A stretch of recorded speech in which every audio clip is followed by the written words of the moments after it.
balance, fulfillment, and joy. I'm Kayla Sweet, and together we're going to have fun and create change from the inside out. I'm so glad you're here.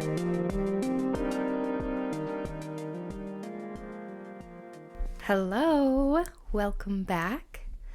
I am going to talk to you about something really fun today. So, as an intro, earlier this week it was my husband's birthday, and I took the day off and we just had fun. We played. We spent the day just doing things that we didn't really have to do, but we felt like doing. We meandered around a mall. We went and saw a movie.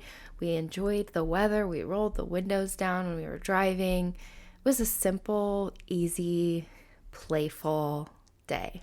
And these moments of play are things that we often don't prioritize in our lives, especially as adults. And this is different for everyone because I think there are some adults that are very in touch with play and just understand the importance of it. And there are others who struggle with it or who have lost it along the way somewhere. And that is the topic of today's episode.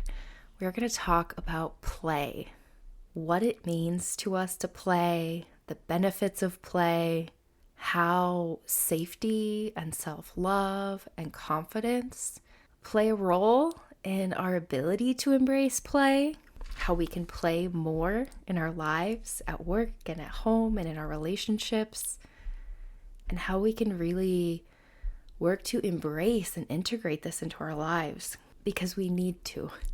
We can't take ourselves seriously all the time or we will make ourselves miserable. And like I said, some people I feel like are just more naturally aware of how powerful play is, and play comes easier to them. My husband, for example, is somebody that is very in touch with play and has been a huge help in allowing me to reclaim play, to see an adult that just so easily goofs off and jokes around and laughs and is ridiculous was refreshing. And the more I was around it, the more I started to let myself play again in ways that I hadn't for a while. But I'm getting ahead of myself. First, let's just talk about what play is and why it matters. The definition of play that I looked up on the internet, per usual, is that anything that we are engaging in for enjoyment or recreation that doesn't have any kind of practical purpose is play. It sounds pretty great, right? Anything that we're doing that doesn't have some objective, some mission that we need to accomplish, that we're doing for some practical reason, something that we're doing to survive. Anything outside of that could be play. That's the really simple definition of play that you can find if you Google what the definition of play is. For me, play it's a spiritual endeavor as well. It's something that connects us with what it is to be human beyond our intellectual lives, beyond our work lives. Being able to engage in things merely for enjoyment, for excitement, for fun, it's a beautiful and unique part of our human experience, and something that we are very in tune with when we are young, that we just do naturally. It's just such a part of how we develop and how we learn and grow. And then as we get older and we start to become more aware of how other people are perceiving us, some of us start to cut off that part of ourselves, telling ourselves that we're too old for that kind of goofiness or enjoyment, or maybe we're worried about what other people will think. I know that was certainly the case for me. I'll tell a little story, because it's something that I was thinking about when I decided to record an episode on this topic. So obviously I remember playing as a kid. I remember being goofy and joyful and playing Barbies and with action figures with my brothers, and always creating, always making art, always finding something that made me curious or interested, always exploring. But I was maybe only somewhere between 10 and 12 when I started to lose play. I remember the day we sold my Barbies at a garage sale. It was my choice. I wasn't forced to sell them. But I was getting to that age where I felt like I was too old to play with Barbies, or at all for that matter. And I felt like I had to sell them and, maybe get some more grown up things. And so I sold nearly all of my collection of my Barbie toys, which was my favorite toy. And a neighbor girl purchasing them, and my mom having to try to calm me down when I realized what I had done. And I was really upset with the fact that my most treasured, precious toys, my companions, were not going to be mine anymore. And she tried to explain to me that, I had done a good thing and that I had enjoyed them for a long time, and now the neighbor girl would get to enjoy them. And, she was a few years younger than me, and all of that thing, all the things that you would say to a child that's upset about not having their toys anymore. But I remember feeling just really sad and lonely and kind of devastated. I really did start to lose play around that age after that, because that was just one moment of many moments where I told myself I was getting too old to do certain things, where I started to put restrictions on myself, where I started to become aware of what other people around me were doing or thinking about me. I stopped singing. I used to love to sing when I was little. I wanted to be a singer for a while. And then I became self-conscious. I heard what my voice sounded like, and I was so ashamed and embarrassed. And so I stopped singing. I would say singing is a playful thing that we do, singing and dancing, something that I loved to do when I was little. And then I got so self-conscious that I stopped doing that. I did not sing. I did not dance. I did not let myself be goofy. I became so closed in on myself, so conscious of the world around me, of the people around me, of the eyes around me. And granted, I dealt with some anxiety in those years as well. So different people may have experienced this differently. But I could notably see myself lose touch with play and creativity and joy for joy's sake, especially when I moved into my teenage years. I had less and less moments where I would allow myself to play. Luckily, I did have certain environments where I felt comfortable, like when I was with my best friend.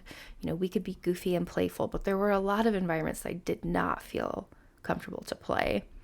And that just continued as I got older.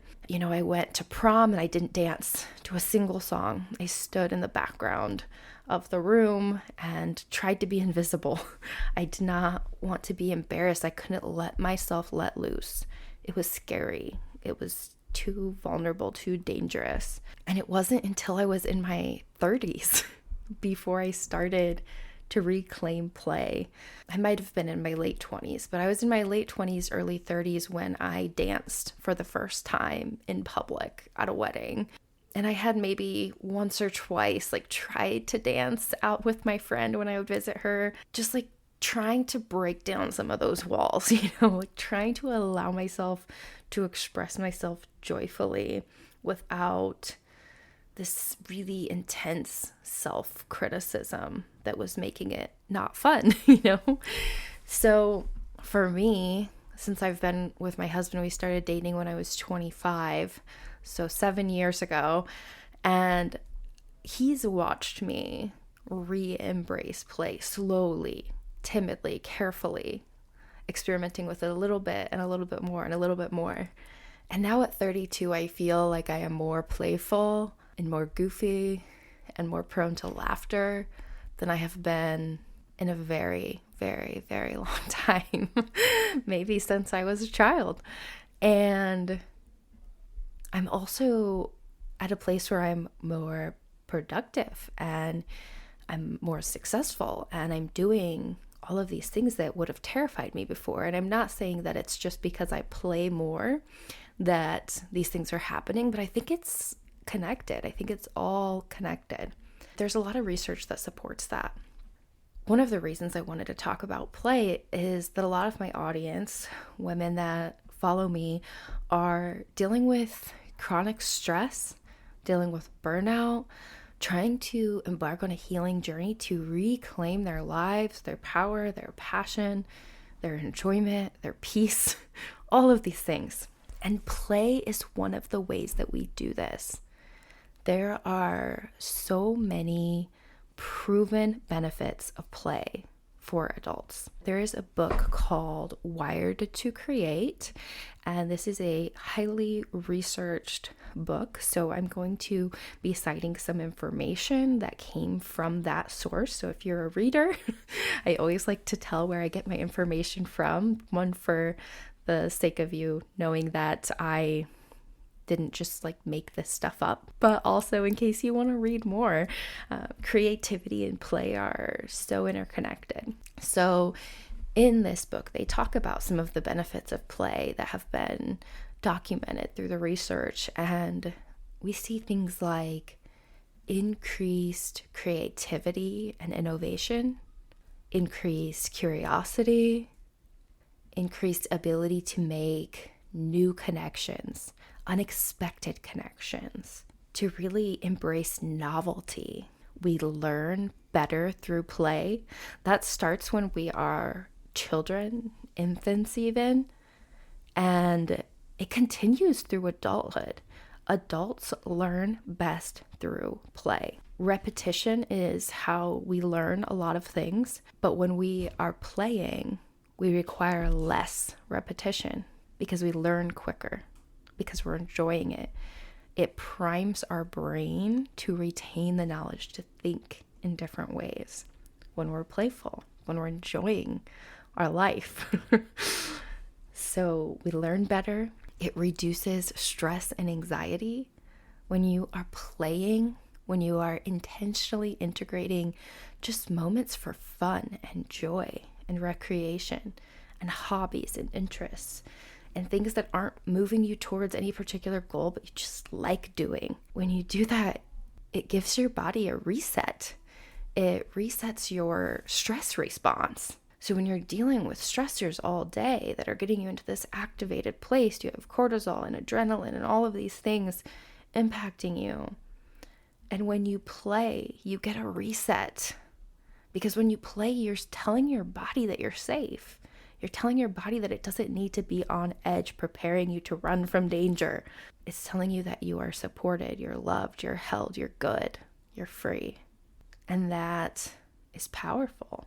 That creates the type of environment that we need to restore our bodies and our minds and to feel more calm and more peace in our lives. Some other benefits of play are that it enhances our critical thinking and problem-solving skills. If we are wanting workforces of people that can solve these really complex and evolving problems that we're facing as a society, we should be playing more. We should be creating more space for joy, not less. Play also increases our resilience. It helps us to bounce back when the bad things happen and the bad days come, because we all know you can't escape that stuff. There are going to be phases and stages of life that are hard. But if you've integrated play into your life, you have more resilience to face those things and to work through them, and then to find yourself still whole on the other side. And it also boosts our endorphins when we play. We talk about the benefits of exercise, and exercise and play are both really beneficial for stress management, things that I encourage a lot. When we exercise and when we play, we get a flood of endorphins. These are feel-good hormones, and they help us feel happier. And who doesn't want a little bit more of that in their life? So all of these things all of these benefits and so many more. I'm not just gonna list benefits for the whole episode, but I could. All of these amazing things happen when we play, and yet so many of us don't play enough. We take ourselves so seriously. We take our work so seriously. We look for problems. We look for things to be upset about and mad about and frustrated about and disappointed in. And we focus so much time and energy and attention on all of these things that are stressing us out, and not a lot of attention on playing. Most adults in the US, because that's where I reside and what I'm exposed to, could stand to take themselves a little less seriously and to play more and to realize the comedy of life and to just try to enjoy this journey that we're on that is so beautiful and fragile.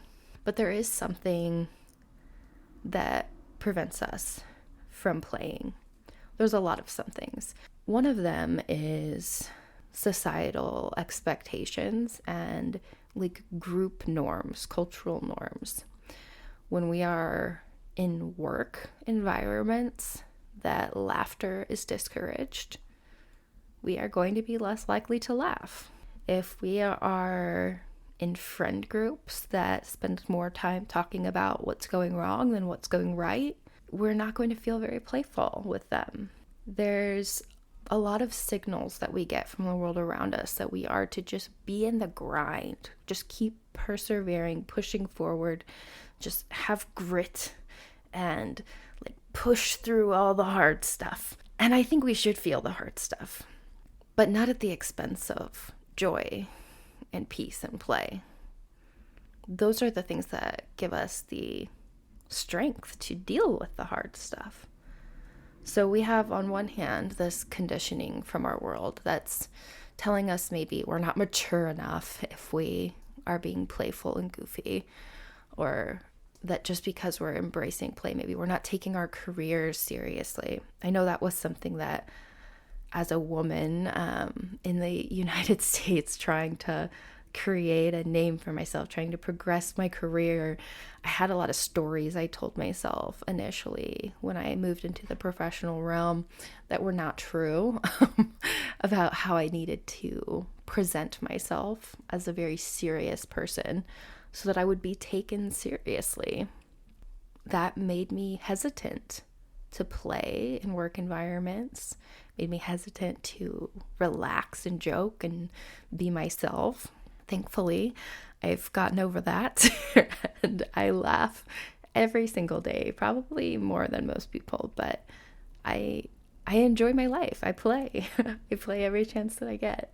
But it's not always encouraged, and so it can be kind of hard, whether it's real pressures in our environments or in our worlds that we're navigating, in our work environments, our friend groups. The other thing that interferes with play is this idea of psychological safety. And this was another thing that I definitely experienced.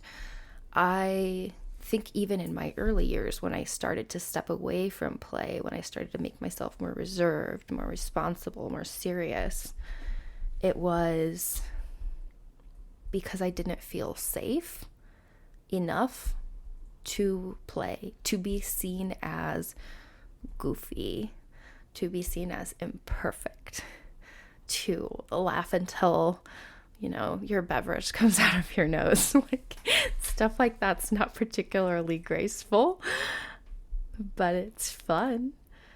And I think I was afraid to be seen having that kind of fun because it requires not just vulnerability, but putting down of the mask or the polish of trying to look put together. It's like, letting your hair down, that saying. It takes some bravery for some of us to do that, especially when, you're very concerned about being accepted and fitting in and being safe, whether that's emotionally or physically, depending on, your situation, your life circumstances. But we have to feel safe to play. We have to feel emotionally and psychologically safe to joke around and to be goofy. And if you are in environments or relationships or workplaces that you do not feel safe to be that kind of like liberated version of yourself, if you're fearful that something bad could happen or that your playfulness could be held against you or, prevent you from moving up the corporate ladder or could be received in a way that others judge you or reject you or are embarrassed by you. We're social creatures. We need each other. We thrive when we're in community with others. And so when we are in environments that don't make us feel safe, we don't want to be rejected by those people. It's built in. We don't want to be rejected by our community.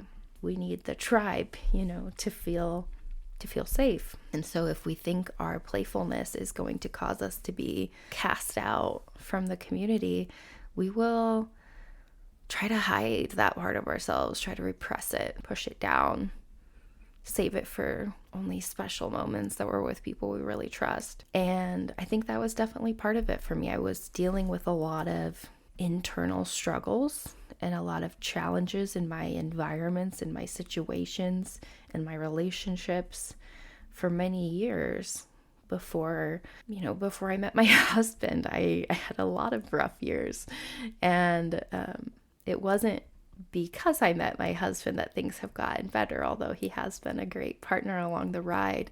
It was really the timing in which I started to find myself and then found him.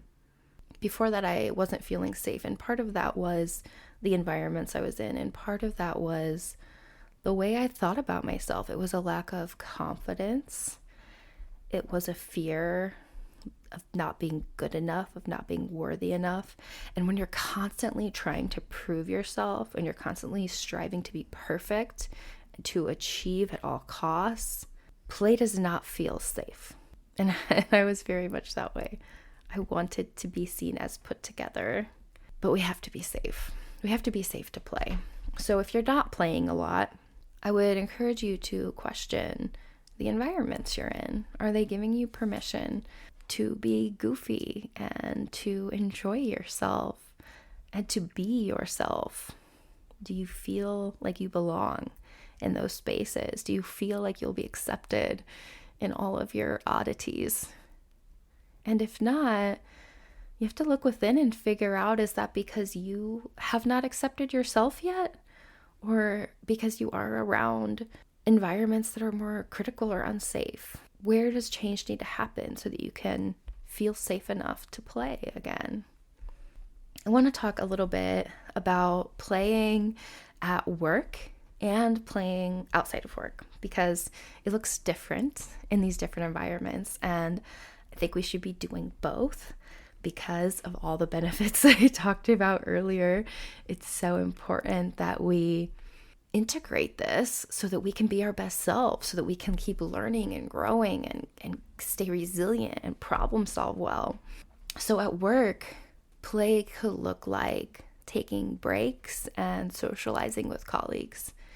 Could look like joking around, or get out of the office and, sit in the grass, or doodle on a notepad for a little while, or just talk about like a topic that you're brainstorming in a way that is fun and playful. When you have opportunities to connect with other people and to collaborate, you're also building relationship, and that opens up space for enjoyment, for play. So even if there is a larger, more practical purpose, we can still find ways to enjoy it.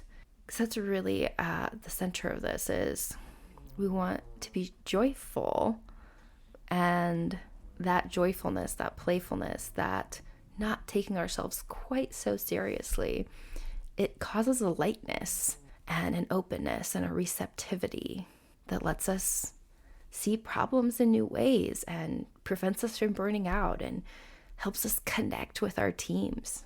playing games while you're learning or doing something new at work is going to help you internalize that information better.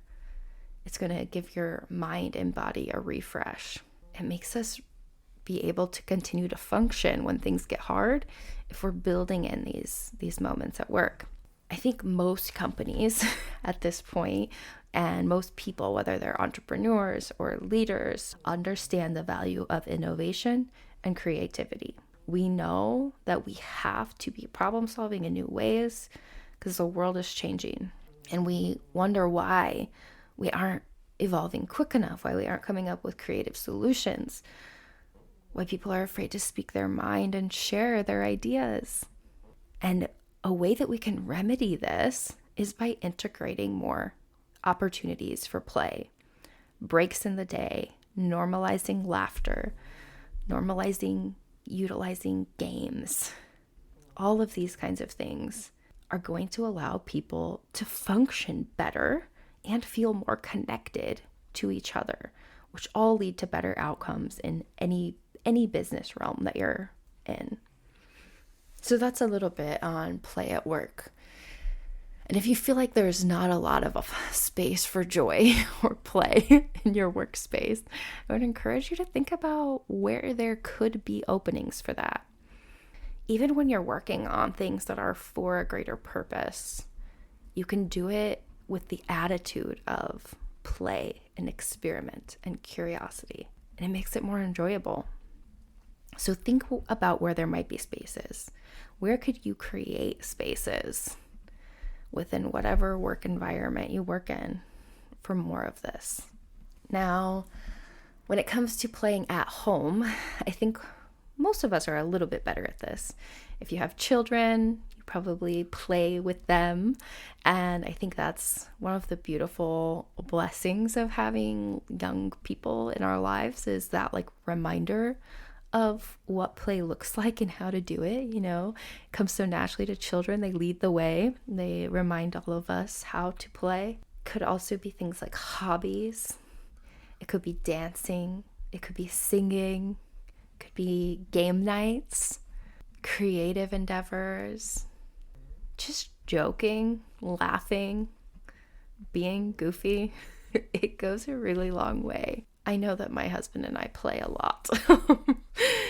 Every single day we are laughing and joking and goofing around. And there is a lot of singing and dancing in our household. And there was a part of me that for so long didn't let myself engage in that fun of singing and dancing, because I was so afraid of looking stupid, being rejected, being imperfect.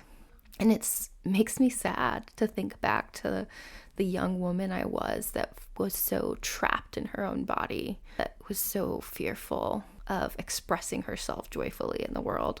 And so I'm grateful now to sing horribly and dance clumsily and laugh and play and joke around all the time as much as possible.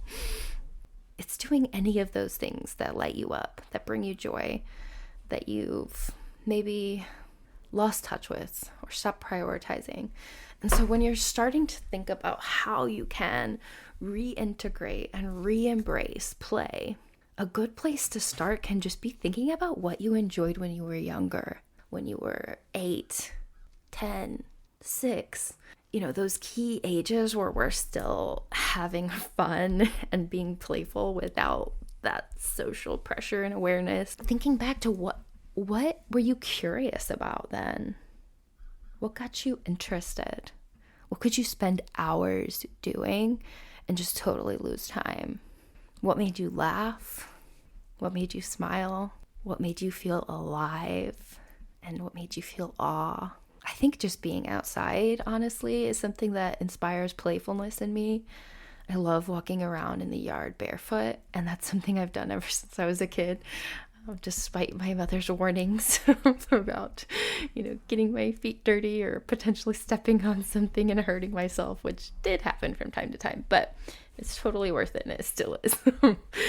But there's something about being outside in the sunshine and feeling the wind in my hair that just makes me want to dance and run and skip and roll around in the grass. And it helps me feel playful. Being in the water helps me feel playful. Going to the beach, being all sandy and feeling the warm sun and hearing people playing and laughing around me. Like, those are environments that play is just so easy. It's the norm. But when we're all in our buttoned up outfits in our work environments and trying to look professional, it can be more of a challenge.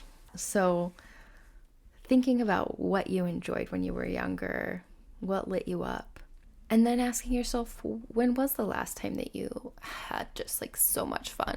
When was the last time you laughed uncontrollably? What are the things that you're curious about and interested in now? Are there things, or have you lost touch with that part of yourself? My challenge to you is to just think about play and start to let some of those barriers down, let down some of that weight of seriousness. Just give yourself permission to set it down from time to time throughout the day and find fun and find play and find goofiness and find laughter and find things that interest you, that spark your curiosity. And maybe that just means you try doing some of the things you loved as a kid. And if not, then you get to experiment, try new things, get out there, find a class somewhere, go to a event that you learn something new, connect with different people, or watch a video online if you're someone that doesn't really feel like being around strangers sounds like fun. Look up a YouTube video, or teach yourself a new skill. Play with some paint. Get out some craft supplies. Play with your kids. Like, get really immersed in it. There's so many ways that we can play. And I want you to think about how you can play more, how you can integrate this into your life and how you can embrace it more fully. And if you're someone that struggles with this, like I used to, I want you to really think about why. Are you not feeling safe enough? Do you not have enough trust in yourself? Do you not feel worthy or loved enough? What is the root cause of this challenge in accessing your playfulness and your goofiness and your joy? Because there might just need to be some healing before you get there. And for me, when I first started to play again as an adult, it was uncomfortable at first. I was scared. When I started to be goofy and joke around and dance and sing, like, it wasn't like I just suddenly was able to do all of those things after having been terrified of them for so many years. I tested the waters like a little bit at a time, like a little bit here, a little bit there, to see how it feels, see if it feels safe, see how people react. And I realized that it was safe and it was fun and people were receptive to it, because I think when other people see joy and fun and playfulness, they remember it. They remember what that feels like, and it gives them permission to lean into it as well. So you may just find that by reconnecting or being more intentional to integrate more play and joy into your life, that you're also empowering other people to do the same. And through your lived experience, giving them permission to laugh and play more often. So think about how you can play and get out there and do it. If you are experiencing good weather where you're at, maybe going outside would be a good chance to play. Put down all the responsibilities for a little while. I promise they will still be there when you get back. And maybe you will be able to think of new and creative solutions if you allow yourself to step away from all the problems for a little while. All right, my friends, that is all I have for you today. Thank you for going along with me on this journey. I hope that you have a beautiful, wonderful, playful day, week, year. Take care of yourselves out there. Bye.